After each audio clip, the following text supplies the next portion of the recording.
नमस्कार, मी सुवर्णा बुलेटिन मध्ये आपल्या सगळ्यांचं स्वागत। अनेक महत्त्वाच्या बातम्या या बुलेटिन मध्ये आपल्याला सविस्तरपणे बघायच्या आहेत। बातमी सुरुवातीला भोर नरसापूर इथली। नसरापूर इथं 4 वर्ष मुलीवर झालेल्या अत्याचारानंतर नातेवाईक आक्रमक झाले। नातेवाईकांसह नागरिकांनी पुण्याच्या नवले पुलावर ठिय्या आंदोलन केलं। तब्बल 4.5 तास पुणे बंगळुरू महामार्ग रोखून धरण्यात आला होता। नराधमाला आमच्या ताब्यात द्या अशी मागणी आंदोलक करत होते।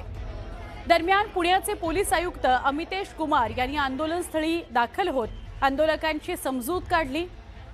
देवेंद्र फडणवीस यांनीही चिमुकलीच्या वडिलांशी फोनवरून संवाद साधला आणि आरोपींना कठोर शासन केलं जाईल असं आश्वासन दिलं।